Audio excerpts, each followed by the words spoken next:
A judge in Los Angeles could decide today if the film director Roman Polanski can be sentenced in absentia for sex with a minor 32 years ago. Polanski's attorney argues that the now 76-year-old should be sentenced to time served after pleading guilty to unlawful intercourse with the young girl.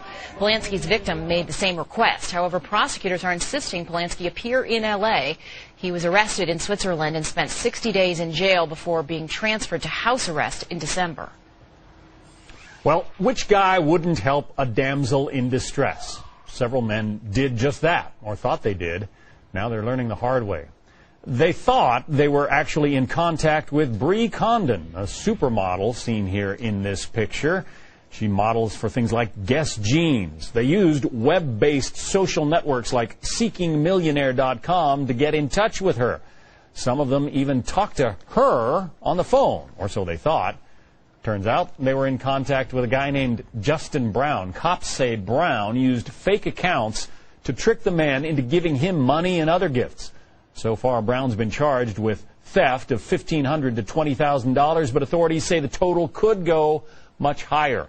Brown was so skilled, cops say, he even fooled victims with his voice. He's in custody, but this case is far from over.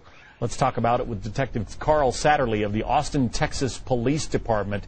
You're afraid that this guy may have conducted a pretty wide-ranging fraud here, huh? Yes, sir. How many guys may be out there? I mean, you'd like them to come forward, right, if they've been duped? Yes, sir. We're really not sure how many victims there could be right now. The internet's so broad, and with MySpace and Facebook and the other social networking websites, I'm not sure how many that he might have joined using her information. So it's really kind of hard to say how many victims there could be out there. Yeah, there's one victim in particular who did get in touch with you. He thinks that he may have lost, $13,000 that he thought was going to Brie Condon. He thought he was sending her money, and it turns out to be this internet scammer. Yes, sir, that's correct. How did you get involved? How did you become aware that this guy was using her identity, in essence, to scam money out of men? Well, I was the on-call detective for the financial crimes unit that week, and I received a phone call from a private investigator, and notified me that he was working for Brie, that she had hired him because somebody had used her identity over the last, we're estimating about 4 years, somewhere around there, and that she had been confronted at several public places that she had gone to, that she had helped, or actually some men had helped her, and then she became aware that something was going on. She started seeing some of the MySpace, Facebook accounts. So she's really the innocent victim in all this. She's had her identity stolen here. Yes, sir, that's correct. All right. And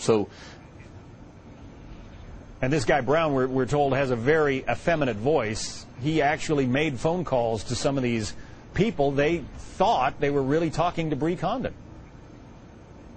Yes, sir, that's correct. Well, is this the end of it? What do people do if they think they've been scammed? How do they get in touch with you?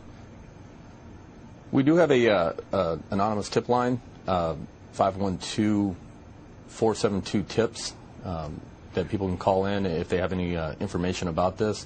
My advice is make sure who you're talking to, and make sure you come in contact with that person, and really do your research about who you're speaking with before you send any information or any money. Detective Carl Satterley, Austin Police. It's a cautionary tale for a lot of guys out there. Thank you.